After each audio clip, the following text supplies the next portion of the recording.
Okay. So, thank you for talking about your art again, because you do awesome art. So, tonight I wanted to talk to you about your table that you made. Okay. Some more. Last time was the first thing that we talked about was your hiking stick, and that was done long, long ago when you were a teenager. So this time I wanted to talk about something you've done more recently. Okay. So, tell us about where the table came from. Well, I think my parents bought this for us. Yeah. When we were married. That's all I really remember about it, is they bought it for us. And we had it for a long time. And it was really nice for rolling out meat into baggies when we got like bulk hamburger meat. And What did it look like then? it had plain flat square tiles that were white. Okay. And surrounded by a...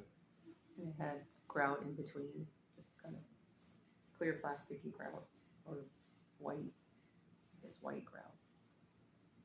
And it didn't last forever. It got cracked at one point, so we... Yeah, the tiles were fairly thin. Yeah, and so... And the bottom of the table doesn't have I don't know. It's like somebody tried standing on it or something, I think. it had a tried to stand on it. thin wooden veneer instead of a real base. Yep. So... And it was framed with wood, right? Yeah. And a little different color back then. Yeah.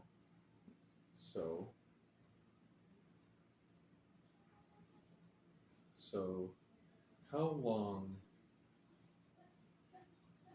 did you want to change the table?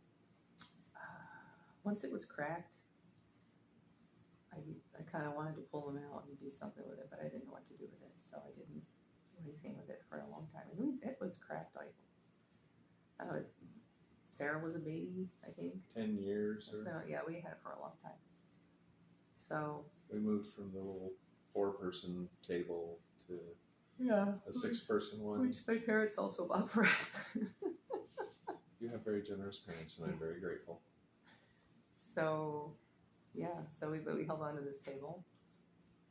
I'm really glad we did, because I really wanted to do this project. I just didn't know how to do it or what I wanted to do.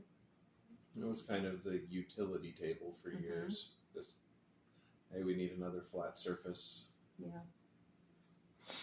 Kind of wanted a table. I knew we would get smaller, and I thought it'd be nice if we could have our own little table. You know, when the kids were all grown up and we were retired. So that was the idea. Yeah. So when did you actually start work on this table? I think it was in 2000, wasn't it? No? No? Because it wasn't until we saw Frozen that I had the concept of what I wanted to do in terms of the design. So, and that didn't come out till... I thought we didn't see We didn't move here until 2017. Yeah. But I did it here. Yeah, but you said in the year 2000. I'm sorry, 2020. 2020? That's what I meant. Probably about right. Pandemic project? Yeah. 2020. So you had the idea from, was it Frozen or Frozen 2? Frozen 2. I didn't like Frozen 1, but I liked Frozen 2. I liked the theme of the 5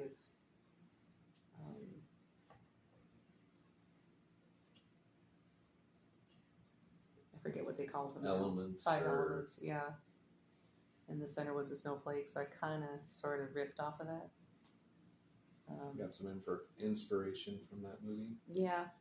and the Nordic theme. Mm-hmm. It was also when we found out that we had Scandinavian family, Yeah, so that was appropriate. and that was okay. Take a minute and explain the Scandinavian family.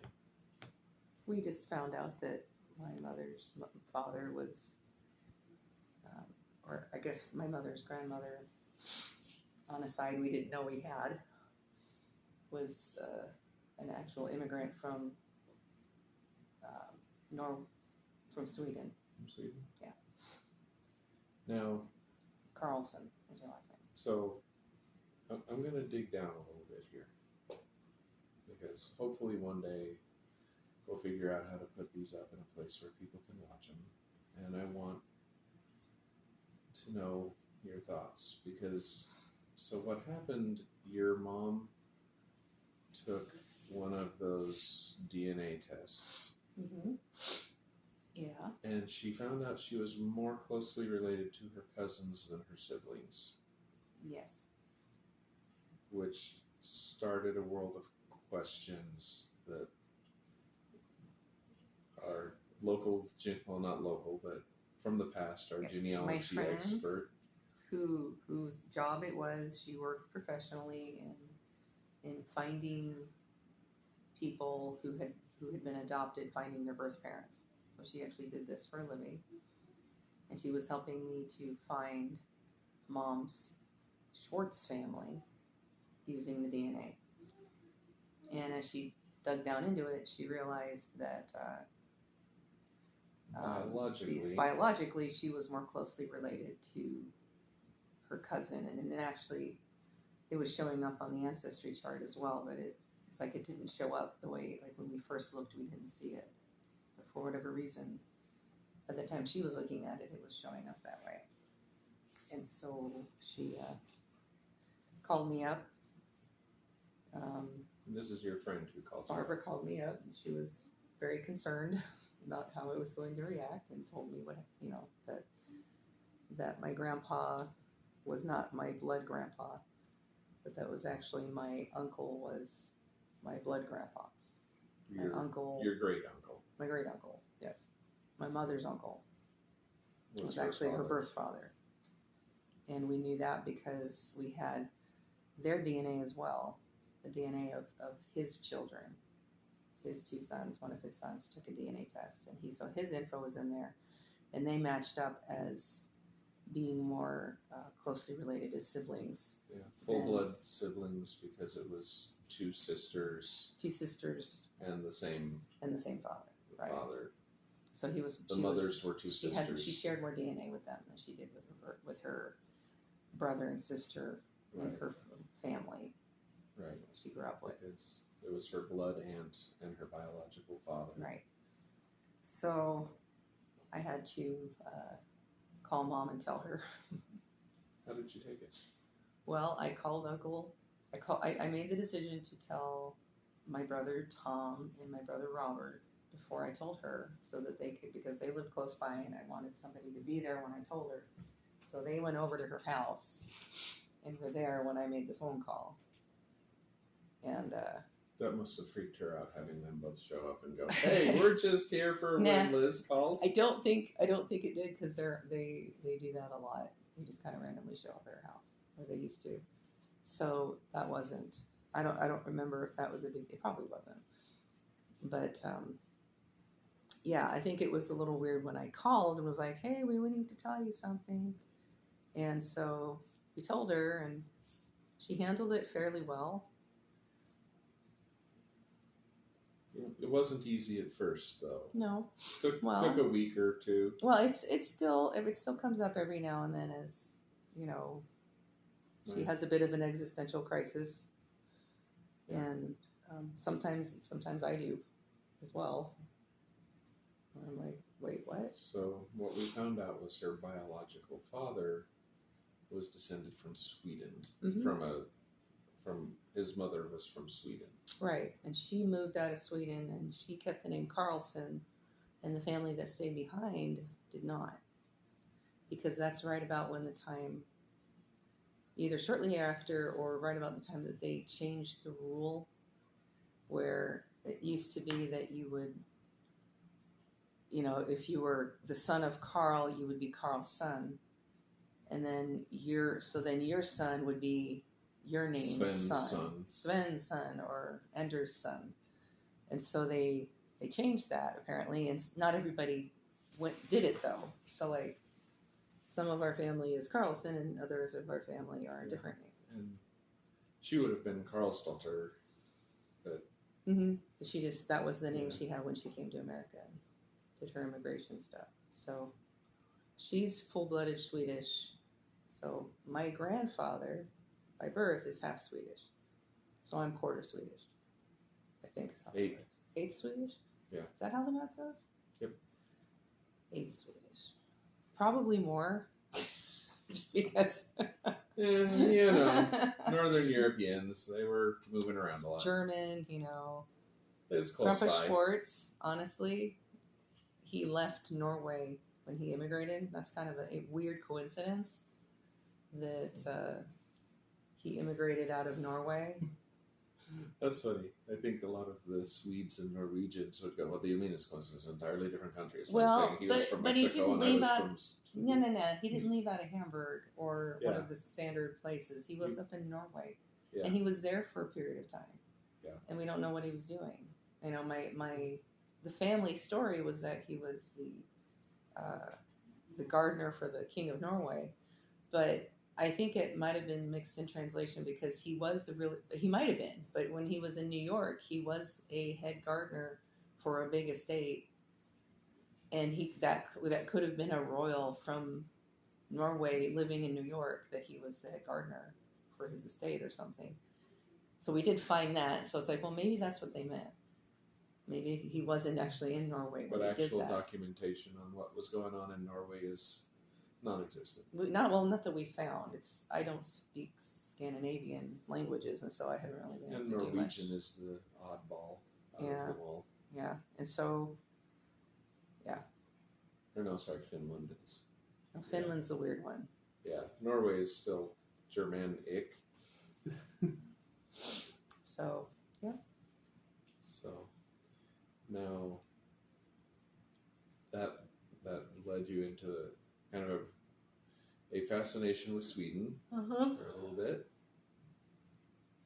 and then you watched the. You know what's funny is there's actually my grandpa Wheeler. My grandpa Wheeler on the other side of the family was the one who always said that we were all descended from Vikings. Only it wasn't, unless it was him from some other line. It was just funny because it was actually my mom that was officially descended from Vikings. Yeah, but they didn't like her because she was They from didn't New like York her 'cause City. she was a northerner. So, but that was. He was a Yankee, Yes, a yam danky. Yep. So. So, now looking at it, can you explain the design just a little bit? Well, I was really into the light blue aquamarine color, and I felt like it went really well with the Frozen theme, and that's part of why I liked the Frozen. That's why it appealed to me, in part. I also like the meaning behind it. The "Do the next right thing" was kind of our family motto for that year. So Yeah. it was a nice like token of that by putting it in the table. So I like that. I'd kind of shifted away from red being my favorite color to more watery blue aquamarine colors. And so a lot of that is just, I liked the color, and I thought it was pretty, and I really liked the iridescence of it. So that's my main color scheme for that reason. So what about the pattern? I noticed it's a very geometric It went through design. a lot of different iterations because I wasn't sure what to do. Now you were arranging Yeah. these beads on here for. Yeah, I A was trying month to find or different more. things that I liked, because I would try something and I'd be like, eh. And I wanted to use, I had a rock collection that had these special rocks. Like some of these are special, like these are called Navajo tears. I don't know what they're officially called, but that's what I was told they were called, those black shiny ones. And I just had them, and I wanted to use them. So those made it into it. And then I had some just really pretty other smaller stones that I just liked, or that, you know, some of them were, I forget what they were, but I had them and I liked them, so I held on to them. And that's really, so I found a way to incorporate it along the edge, but still keep my design, which was primarily the blue. And then it has the 4 elements in it. So, And then the center one is the ice one. So can you describe which one is which? What is? I don't know that I had it like this. This is probably, this would be the wind, this would be the water, the green would be the one that black one would be the fire, and then the green one would be the stone, the earth. Yeah, something like that. And then It wasn't really part of it. Yeah, I really liked my flowers in the corners. Those were one of my favorite parts. The 5-petal white flowers with the Navajo tear. Yep.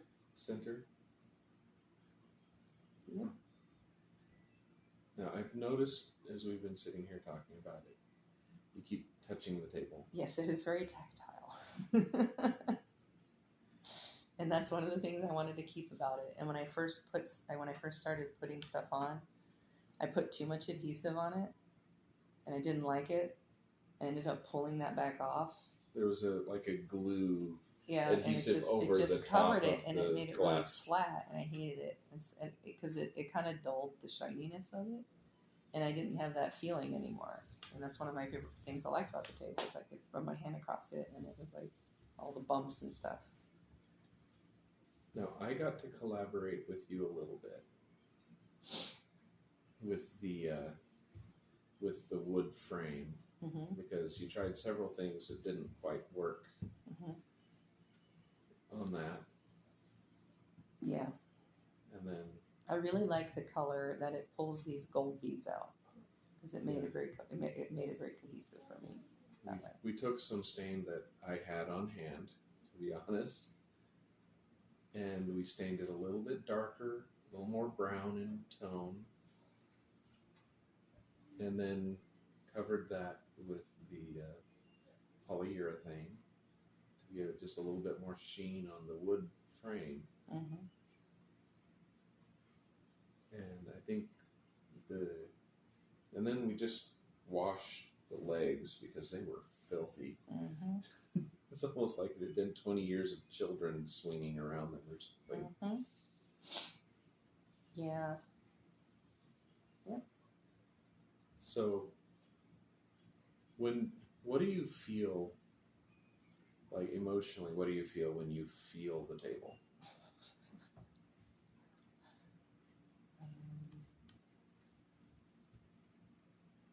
I like that it's cool to the touch and it's bumpy. And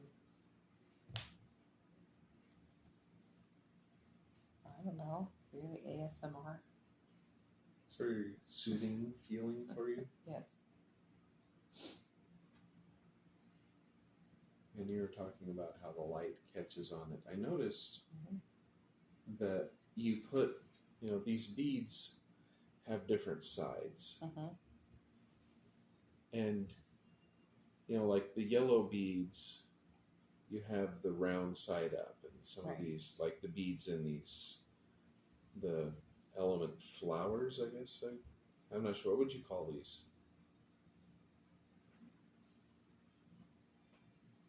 Flower buds, spear points. Spear points. Ice particles. I'm not sure. Okay. Pretty designs. Your pretty designs. But you've got the round sides up in all of those. Yeah. And in all of your clear beads. But all of your blue beads are flat side up. Well, it helped accentuate the design, because a lot of the reason I was doing so much changing of things is because I would try to make a design, and then it would be so busy it was hard to see the design. And so in part I turned them over because I liked how it felt being flat like that.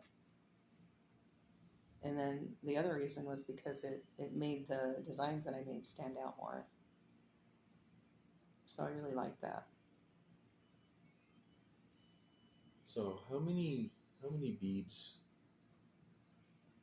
I do have you no think? idea. A lot.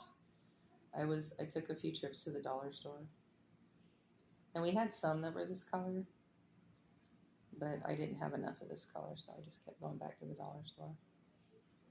A lot of the design was stuff I was thinking about, but honestly, there is an element of this design that was what I had access to, and they happened to have this color at the dollar store, which is why I went with it as well. Because I didn't.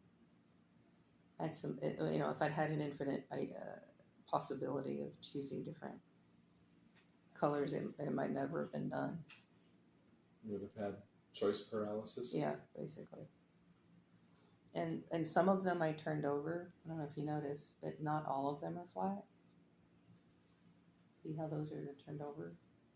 Those are the lighter color ones. That made it so it wasn't quite so solidly blue. I liked that change too. Like all of these little changes made a big difference for me.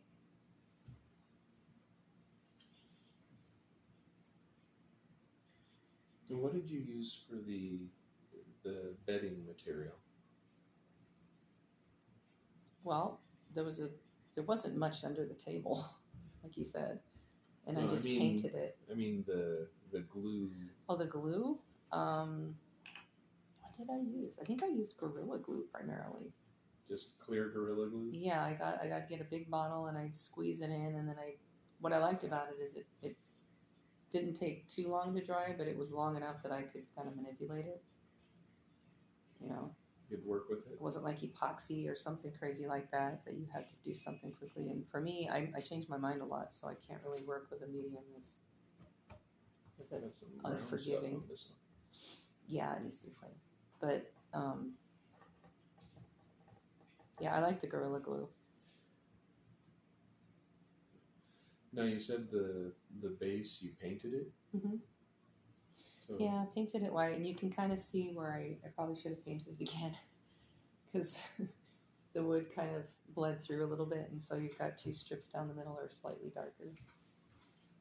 And I finally decided I was just going to live with that and not worry about it. Because it didn't really show up until later, but you don't really notice it so much unless you're really paying close attention. So where else have you seen mosaics like this? Mostly in garden supply stores. Where people make little stepping stones for their garden. Okay. So, anything else that you want to say about this particular piece of art that you have made?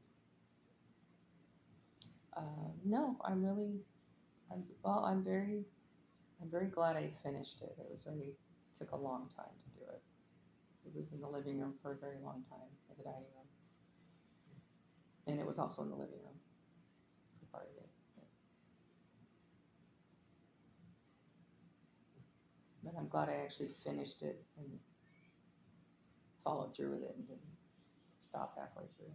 Now, are you happy with the outcome? Yeah. Are you happy with your work? I am. I like it.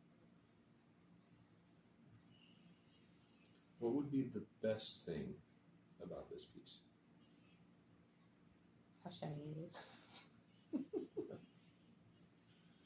What was the most frustrating part about doing it?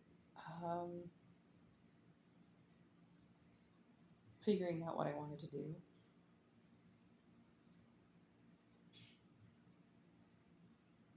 That was probably the most frustrating part, because I would try something and then I wouldn't like it, so I tried again.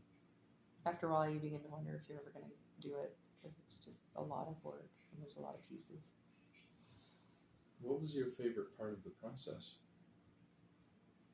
The glue.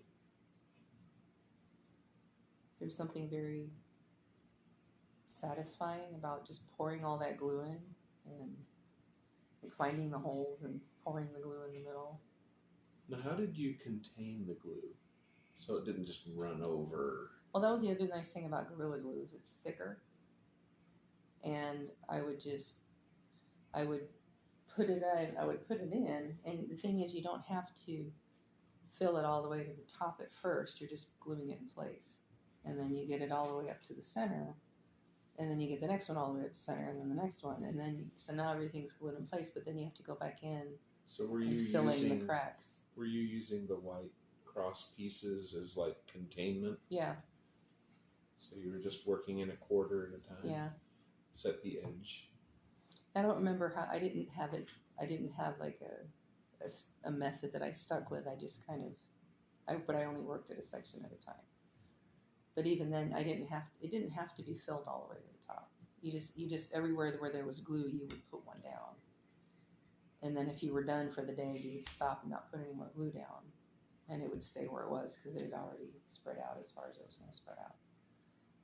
And then you would go back once you had them all in there, like contained like this one, I could go back in and fill in the cracks and make the glue be higher. Okay. And that was fun. It was fun. It was fun. I like Gorilla Glue. Okay. Well, thank you. I think that's probably anything else that you want to say about this particular piece that you've done. Is it? Okay. Well, thank you. Mm-hmm. I think people have learned about you.